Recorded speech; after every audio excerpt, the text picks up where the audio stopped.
aceptarlo o rechazarlo.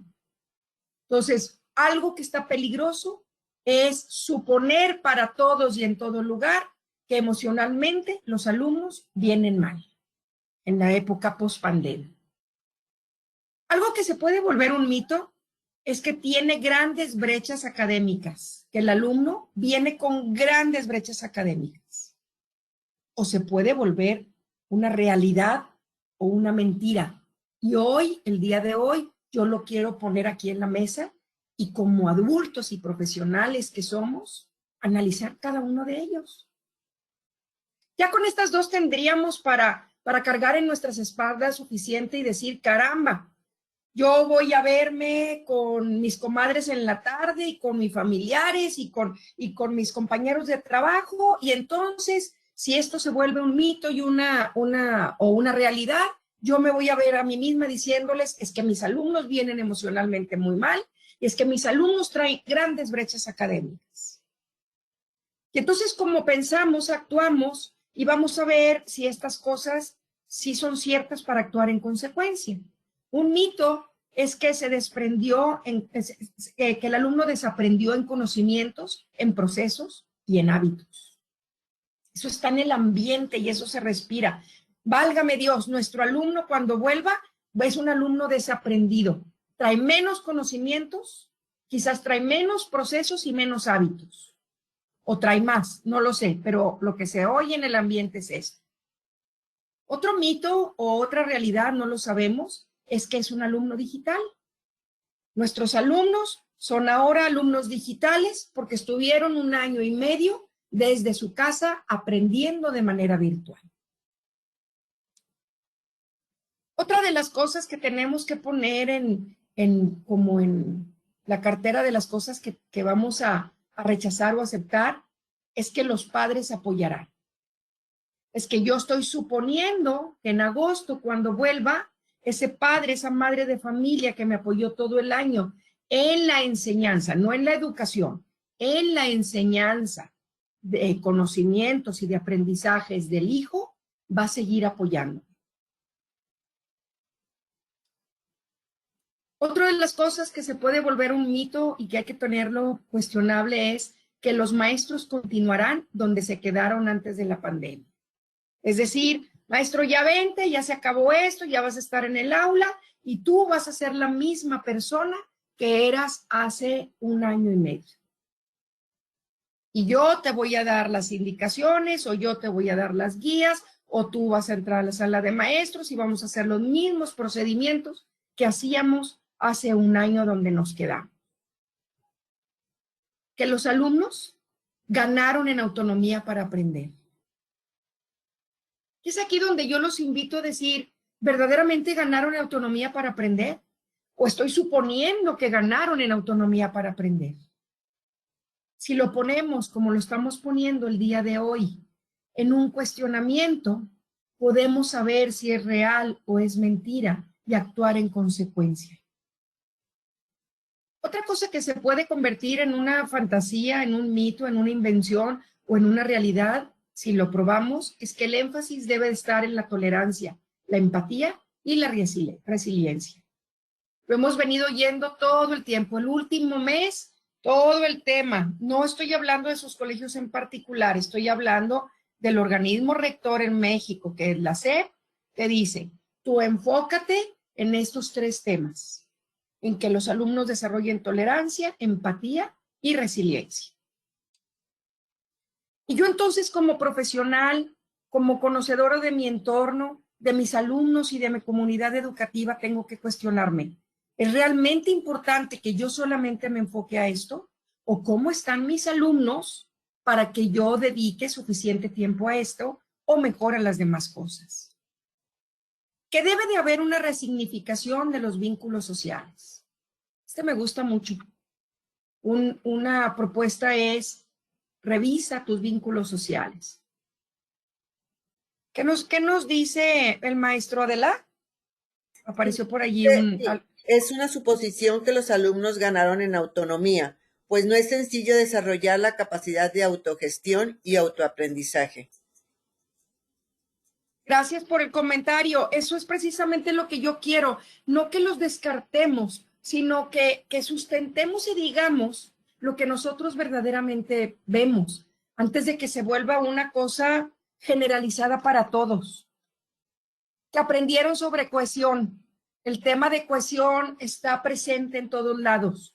La cohesión de decir dentro de la cabeza del alumno, nos unimos todos a nivel mundial, a nivel local, en pos de un bien común. ¿Aprendieron tus amigos, tus alumnos sobre cohesión o no aprendieron? Y otro mito es que la digitalización les dio acceso a información y conocimiento. No son mitos, perdón por lo que dije, no son mitos, se pueden volver mitos, se pueden volver una invención, una ficción. Si no nos sentamos a la mesa y vemos cada uno de ellos y los comentamos con nuestro equipo y decimos, ¿qué realmente es verdad de todo esto? ¿Es verdad que nuestro alumno se volvió digital? ¿Es verdad que los padres nos seguirán apoyando? ¿Es verdad que tienen grandes brechas académicas? ¿Es verdad que el énfasis debe de estar en la tolerancia, la empatía y la resiliencia? ¿Y esa va a ser la dirección que yo quiero para mi institución? ¿O en qué grado de verdad o de mito está cada uno de ellos? Hasta aquí me detengo, Adela. ¿Hay algún comentario? ¿Algo que alguien quiera aportar? Ahorita no, Laura. Entonces, lo primero que tenemos que ver es lo que se puede volver un mito y hay que identificarlo.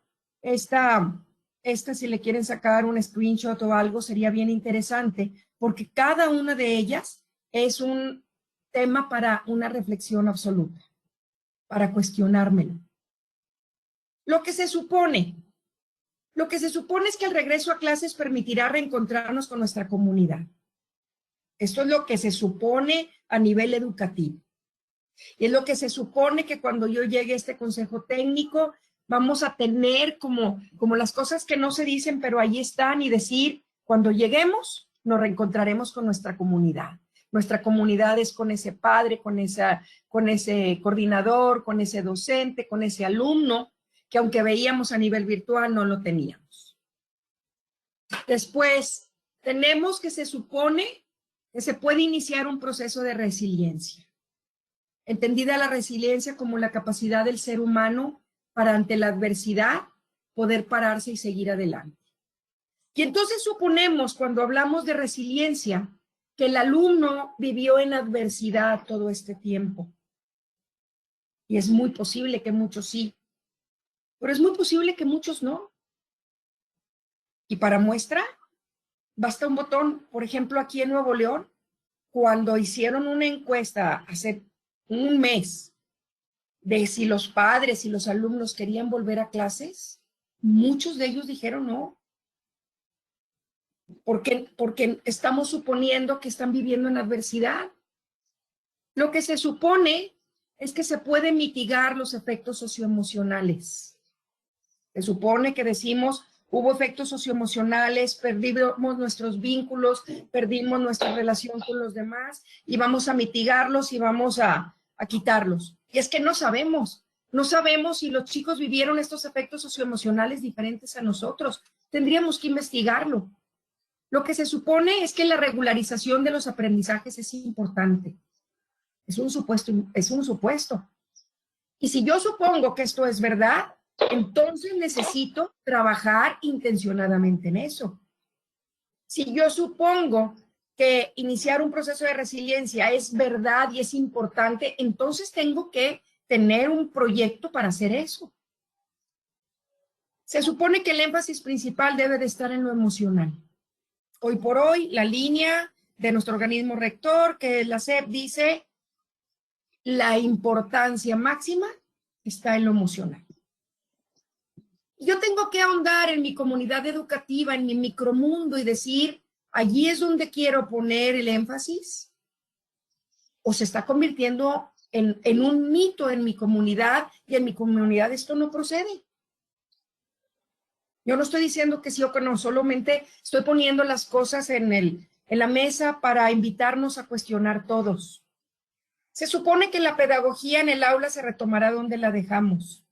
Es decir, a partir de que lleguen los niños al aula, yo voy a retomarlo como si no hubiera pasado nada. Yo les voy a pedir que se sienten, yo les voy a pedir que entreguen sus tareas, que traigan su mochila, que apunten en sus cuadernos, que pasen al pizarrón, que construyan en grupo. Esto es un supuesto. No estoy segura si lo puedo retomar donde lo dejé. Y cuando yo pienso en este punto y me imagino en nuestra vida personal, es como cuando mandas a un hijo a estudiar fuera para que se desarrolle, para que tenga nuevas experiencias, para que crezca, y de pronto llega a casa un año después y tú supones que las cosas van a seguir donde las dejaron y te das cuenta que ya no te hace tanto caso, que ya tiene más autonomía, que hubo cambios importantes. Entonces, ¿dónde están nuestros supuestos? Lo que se supone es que los alumnos son iguales a los que se fueron, precisamente lo que estaba diciendo, que los docentes son iguales a los que se fueron y todavía más importantes que los alumnos. Suponemos que los docentes son iguales a los que se fueron. ¿Qué hábitos perdimos los docentes? ¿Qué hábitos ganamos? ¿Qué cosas en disciplina, en manejo de las situaciones, ganamos y perdimos en nuestro modelaje? No podemos suponer que somos iguales a los que nos fuimos. Se supone que todos estos son suposiciones, perdón, y lo que no está claro, lo que no queda claro a nivel México es el rol del padre de familia. Esta última partecita yo quisiera que la tomen muy en cuenta. ¿Qué estamos suponiendo que va a pasar con el padre de familia? Ojalá que algunos estén de acuerdo conmigo y los que no están también se vale discernir y poner aquí sobre la mesa. Pero en toda esta pandemia, yo siempre como especialista en educación pensé, el rol del padre es educar, el rol del padre es formar, pero el rol del padre no es enseñar conocimientos. Ese no es su rol. Para eso se formaron las instituciones educativas, para ayudar al padre a formar conocimientos. Y entonces de pronto, bueno, yo he estado escuchando mucho en muchos ámbitos macro bien planteados, es que el papá ayudó muchísimo y va a seguir ayudando. Queremos que él siga ayudando como nos está ayudando y agarrar un rol que en mi punto de vista no le corresponde tanto, o queremos que vuelva a agarrar su rol de educador. Ayer hablábamos de la sobreexposición del padre de familia. ¿Qué vamos a hacer con estas suposiciones? Hasta aquí espero sus comentarios, sus sugerencias, sus reflexiones. Si alguien tiene algo que aportar hasta aquí, por favor.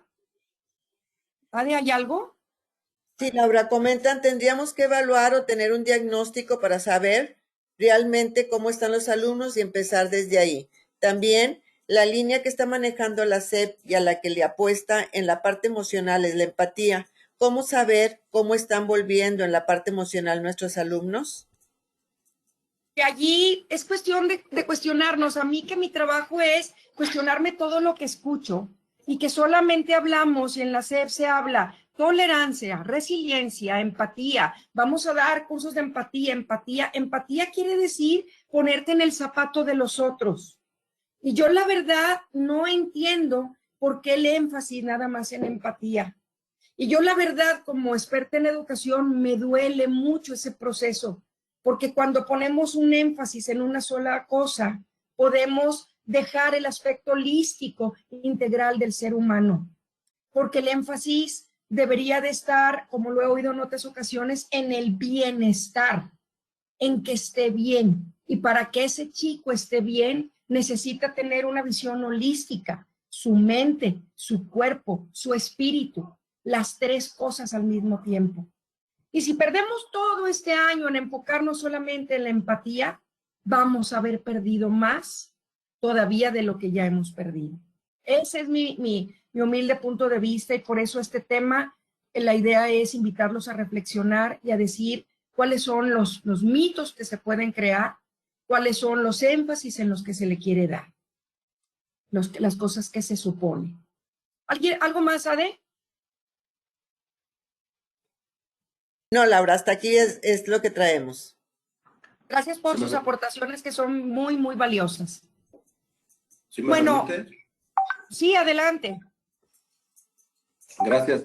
Hemos estado tomando varios cursos, diplomados que tienen que ver con este tema, y yo sí reflexionaba un poquito porque muchos de los temas están orientados precisamente a la parte socioemocional, y me parece que en este momento, pues, las autoridades educativas están dejando de lado un poquito nuestro trabajo como en la práctica docente, nuestro proceso de aprendizaje como tal, y nos estamos orientando principalmente a la parte psicosocioemocional, y que de alguna manera creo que muchos de los maestros, pues a lo mejor no estamos tan preparados para afrontar estos procesos psicológicos, sociales en nuestros alumnos.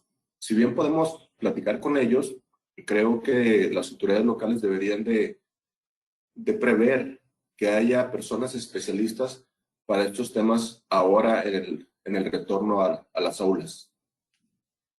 Muchísimas gracias por tu aportación y gracias porque es importante ponerlo en la mesa. Primero, dos cosas. Uno, cuestionarnos. ¿Por qué enfocarnos nada más en lo socioemocional? Al enfocarnos en nada más en eso, no perderemos demasiadas otras cosas en el camino. Y dos, ¿por qué el docente tiene que agarrar esa parte precisamente, como tú lo estás comentando, cuando yo no soy un especialista? ¿Y qué está pasando en el ambiente? ¿Qué están viendo las autoridades para decir, vámonos por allí? ¿Y qué pasa con todo lo demás? ¿Qué pasa con lo intelectual? ¿Qué pasa con los conocimientos? ¿Qué pasa con los hábitos? ¿Qué pasa con todo la lectura y con todo lo demás? Por eso hoy yo quisiera decirles, basados en nuestro profundo conocimiento de datos, los cambios que vale la pena tomar en cuenta.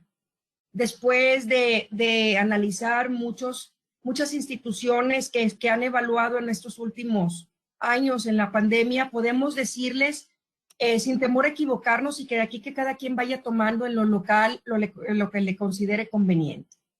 ¿Qué cambios ha habido en habilidades emocionales? Lo primero que yo quisiera decirles es que después de analizar muchos datos, sacamos la conclusión en Lexium que no es lo mismo en niveles y en personas. Y aquí retomo el comentario que nos acaba de hacer el maestro. No podemos generalizar porque va a ser una tragedia generalizar. Todos los de primaria y de secundaria, énfasis en habilidades socioemocionales. Todos tienen brecha de conocimientos. Todos son alumnos autónomos. La generalización hace muchísimo daño.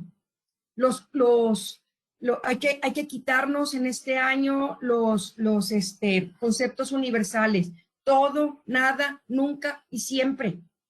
Quítenlos ahorita de sus procesos pedagógicos. Ni todos ni ninguno, ni siempre ni nunca. Relativícenlo. No es lo mismo en niveles y en personas. Eso es en habilidades emocionales. Hay niveles educativos que están mucho más vulnerables en lo emocional que otros. Y hay personas, niños, jóvenes, que están mucho más vulnerables que otros. Esa fue la primero. Cuidado con generalizar. Los grupos más vulnerables que hemos encontrado en las habilidades emocionales es quinto de primaria y tercero de secundaria. Ojalá que esta información les sirva. Cuida a tus chicos que van a entrar a sexto, porque en quinto estuvieron muy vulnerables, porque esos niños en quinto tuvieron que lidiar con su pubertad, con su cambio de procesos físicos en su cuerpo, con sus cambios emocionales y con una pandemia. Cuida a tus chicos que van a entrar a tercero de secundaria, porque son los más vulnerables en estos momentos, ¿sí? Perdón, a los que van a entrar a primero de prepa y que venían de tercero de secundaria. Esos son a nivel emocional los más vulnerables y ahorita les voy a decir qué.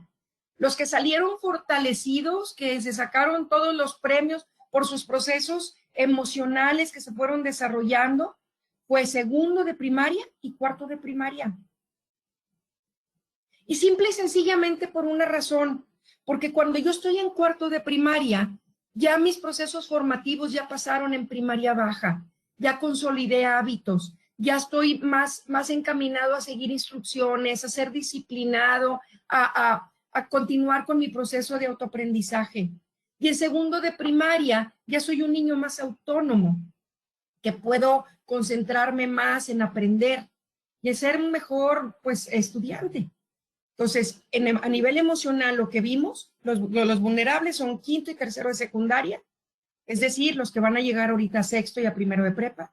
Y los fortalecidos son los que ustedes van a tener en tercero y quinto de primaria en este año. Las habilidades fortalecidas a nivel primaria, secundaria y preparatoria que nosotros vimos fue la maravillosa, la grande que se desarrolló, fue propensión al cambio. Es decir, propensión a cambio es la habilidad de salirme de mi estado de confort y sentirme cómodo y decir, yo quiero más, yo quiero avanzar. No la pierdan. Que a ustedes les van a llegar al aula que alumnos que quieren más propensión al cambio, que ya se salieron de su zona de confort, que dicen, ¿qué más, maestro? Vamos a darle. Tienen un montón de resiliencia, van a caer parados. Entonces, la propensión al cambio es importante. Las habilidades fortalecidas, como la conciencia de los demás, y les cuento, la conciencia de los demás era de nuestras grandes debilidades como nación. El poder pensar en las necesidades del otro, no empatía. Empatía es ponerme en los zapatos del otro. Conciencia de los demás es pararme porque el otro está más viejo y necesita la silla. Es invitar al otro a jugar fútbol porque está solito. Aunque yo no lo entienda, te lo tengo dentro de mi mente, es como awareness. Administración del tiempo a nivel emocional fue una de las grandes ganadoras, y la maravillosa ganadora, compromiso. Ustedes es probable que cuando lleguen al aula vayan a tener alumnos de todos los niveles que tengan mayor propensión al cambio, conciencia de las demás, administración del tiempo y compromiso. No lo pierdan. Agárrenlas como su salvavidas para salir adelante en las otras cosas. ¿Había un comentario por ahí? Sí, Laura, comentan. Dice, creo firmemente que, como bien lo mencionas, los padres son quienes forman y educan. Ellos pueden ser la base en casa para lo socioemocional. Nosotros, maestros, podemos enfocarnos para atender sus actitudes, la atención que pueden darle los padres y comprender lo que sucede cuando mis alumnos no ponen atención durante la clase, no entienden instrucciones, no trabajan si uno de los padres no está cerca. Pero enfocarlos a lo que deben aprender, mantener la disciplina para trabajar también les ayuda a mostrar y desarrollar la resiliencia, que ellos vean en ti un modelo de seguir adelante aprendiendo de la manera en que nos sea posible. Así es, muchas gracias por el comentario. Vamos a dividir las actividades.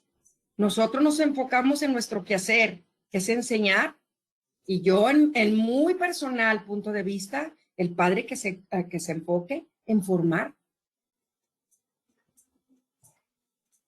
Habilidades vulnerables con las que van a llegar sus alumnos muy probablemente. Bienestar físico y motivación.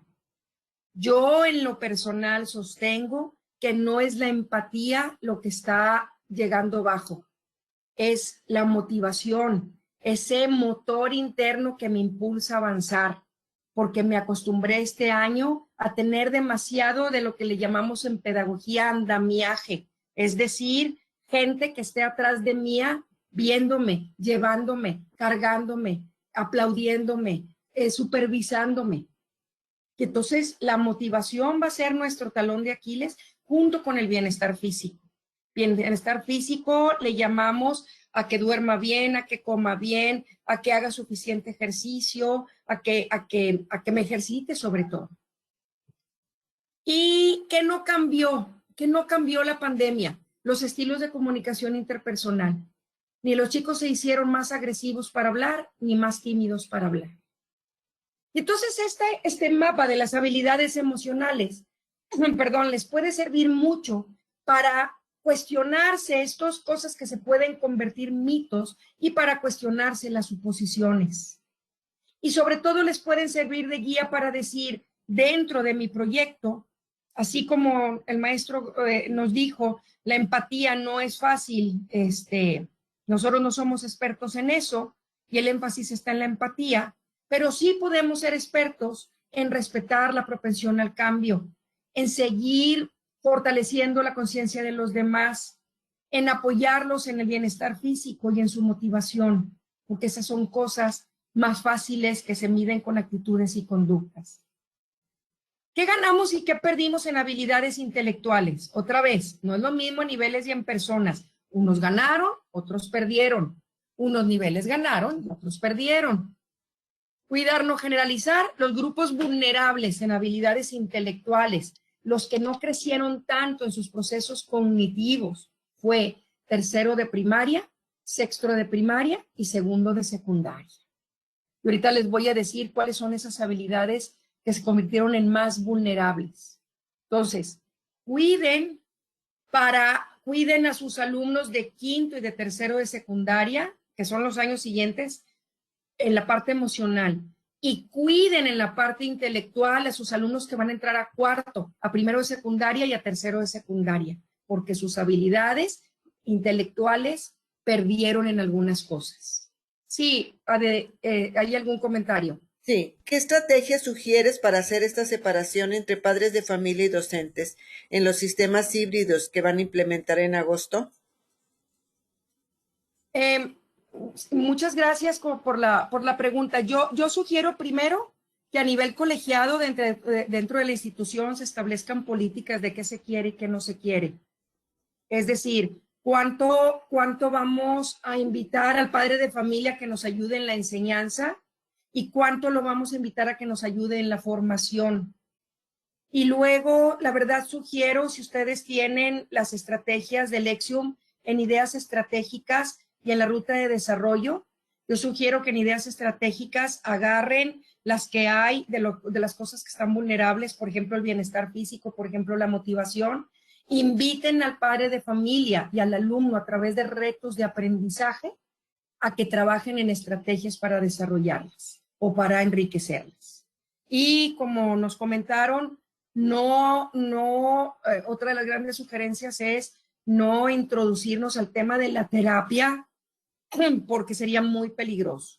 Si alguno de sus alumnos lo ven especialmente vulnerable, sugiéranle una terapia, una atención especializada, porque si nosotros o los padres de familia nos ponemos a terapiar, nos metemos en caminos peligrosos que no sabemos manejar. Yo en lo personal, a la psicología clínica le tengo mucho respeto. Y yo en lo personal pienso, esa puerta no la abro, porque si la abro no sé cómo cerrarla. Es mi humilde opinión. ¿Alguien tiene algún comentario hasta aquí? Sí, Laura, hay otro. Dice, me parece con todo respeto que los rezagos educativos, los grupos vulnerables, la falta de bienestar físico y emocional, etcétera, ha existido desde antes del inicio de la pandemia. Pero antes las autoridades educativas no le daban la prioridad que le están dando ahora. Es correcto poner atención en todos estos aspectos, pero hay que ser prudentes para que los padres de familia no nos vean como doctores en lugar de vernos como maestros. Sí, muchas gracias por el comentario, así es. Y así es, y en especial, por ejemplo, el bienestar físico, donde baja muchísimo es en los de preparatoria y sube mucho en los momentos de formación en primaria alta. Bueno, habilidades intelectuales. Los grupos más vulnerables son estos. Hay niveles en los que los conocimientos son prioridad. Esto es bien, bien importante. Hay niveles en donde si tú pasas al siguiente nivel escolar sin haber adquirido los conocimientos, la pagas muy caro.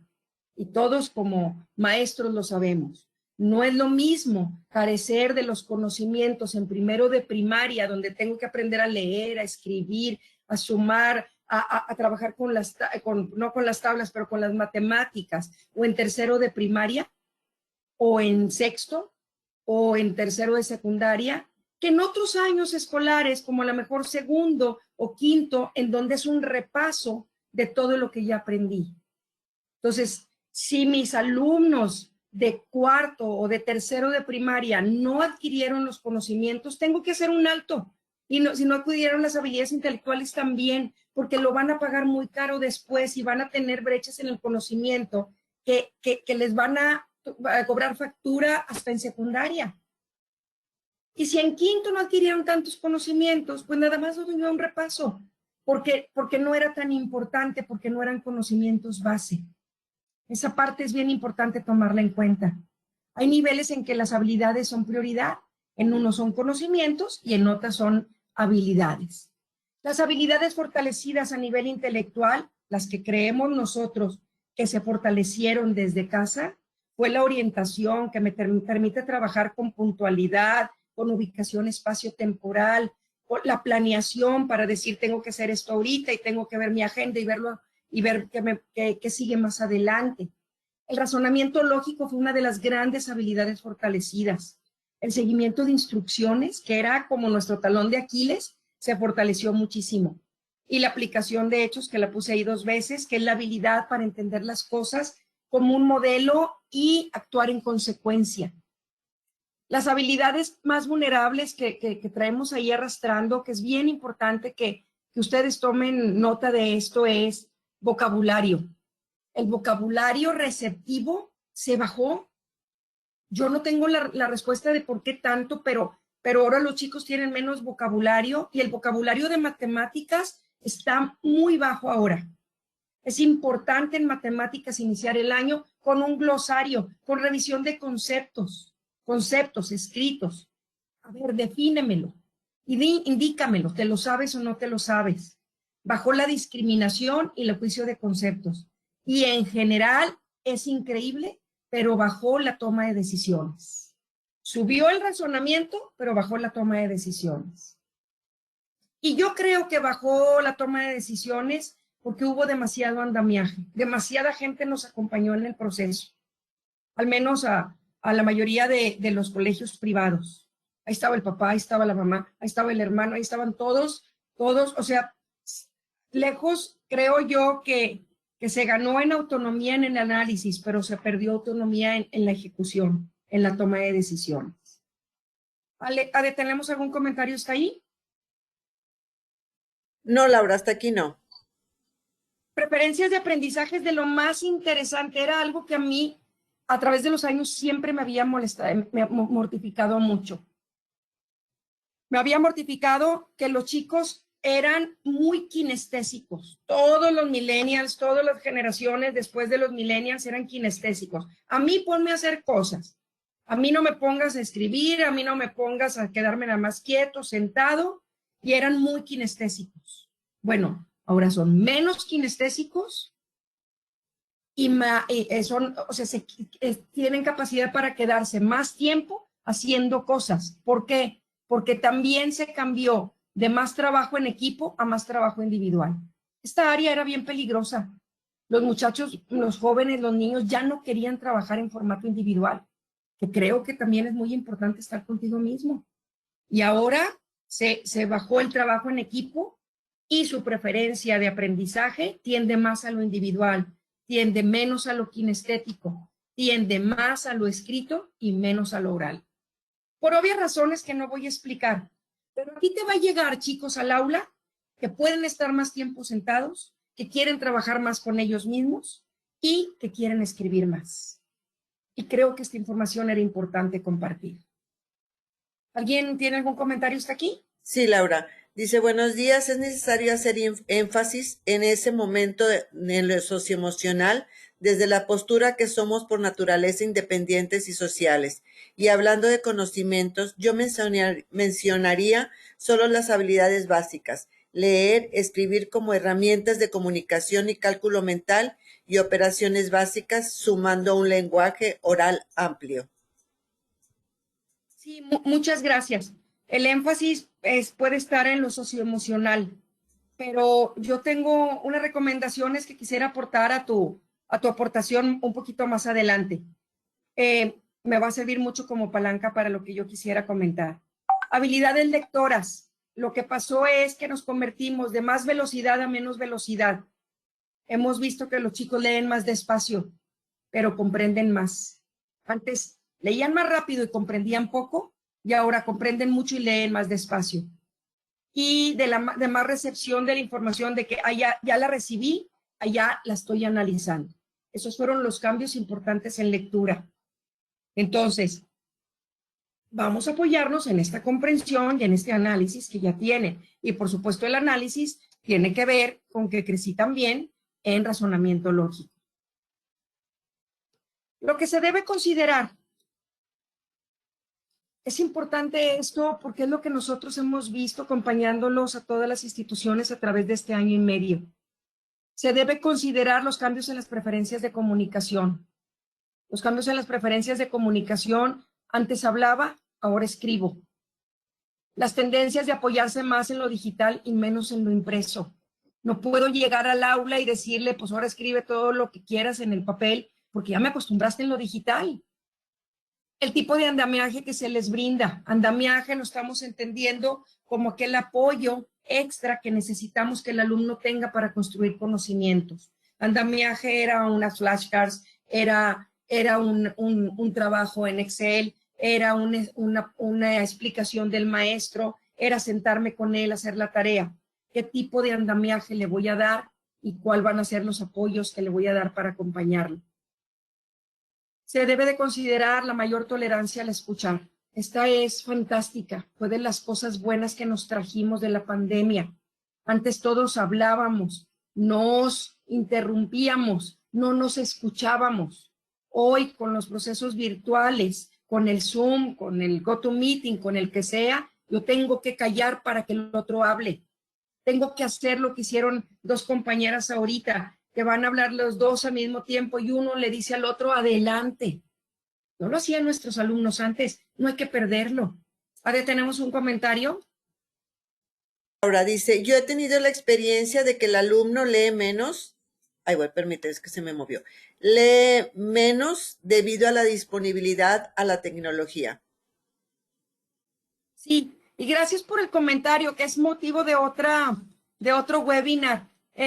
Leen menos textos escritos, pero si entendemos la lectura como el proceso o la habilidad para decodificar algún código, es muy probable que nos demos cuenta que nuestros alumnos leen mucho más, porque ahora leen un meme, leen una imagen, leen un video, leen un audio, decodifican todo el tiempo. Y el proceso de decodificar textos, sí, efectivamente se está perdiendo, pero lo están retomando en otras muchas cosas. Entonces, es cuestión nada más de invitarlos a que decodifiquen textos y apalancarnos en las otras cosas que tienen. Los conocimientos previos que suponemos que tienen, esto se debe de considerar.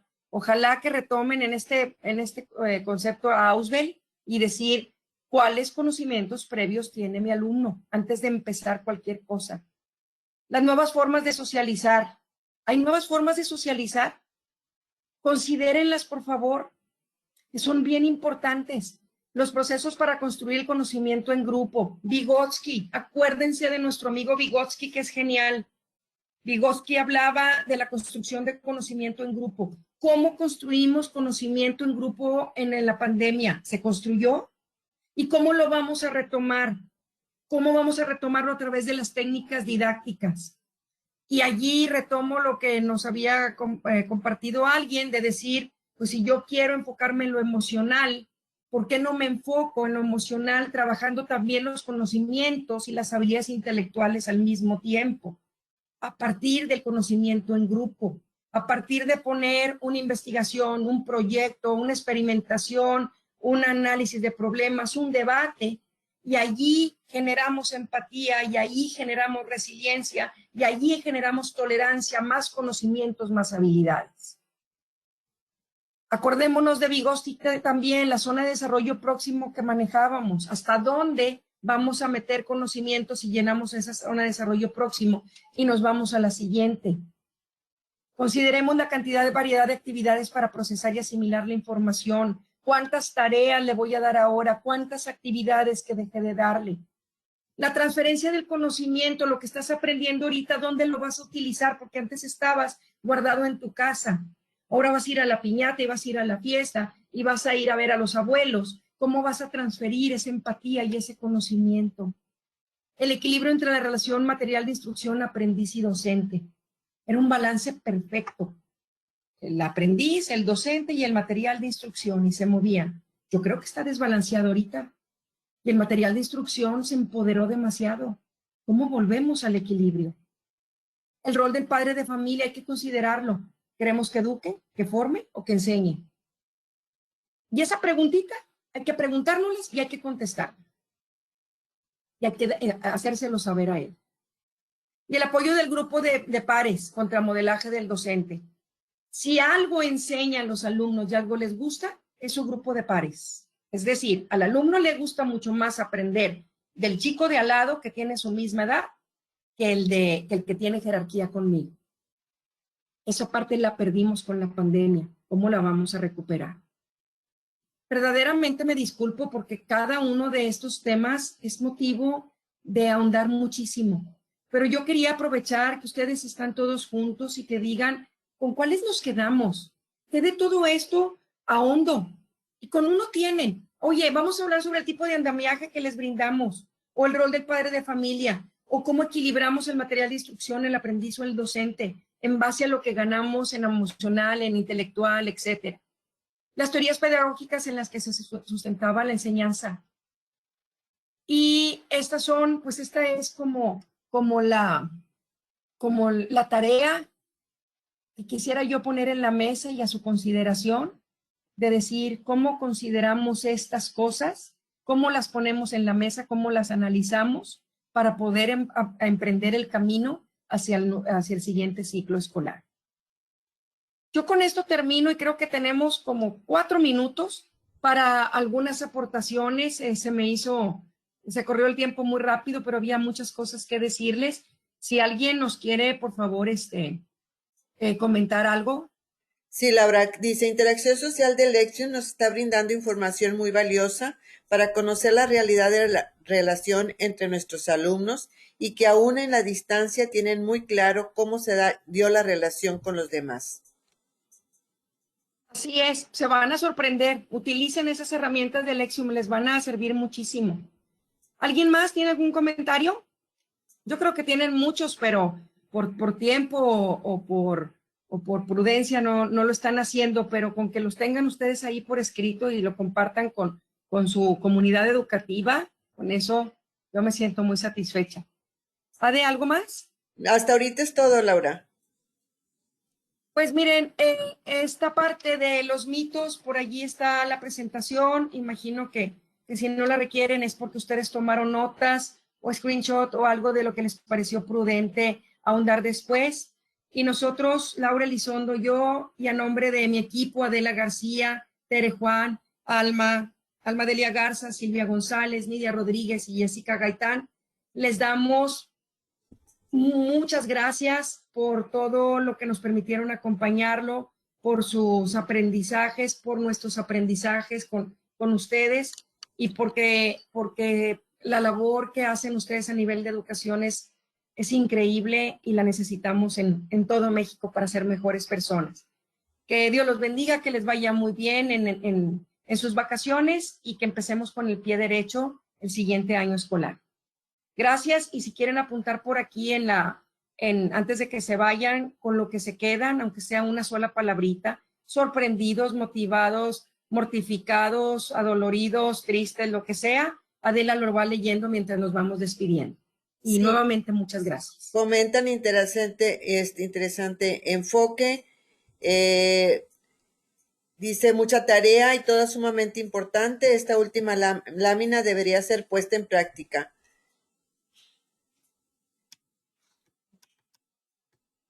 Hoy tengo una idea más clara de mi rol, cómo sería un poco desubicada con los nuevos roles que se manejan socioemocionales. Muchas gracias.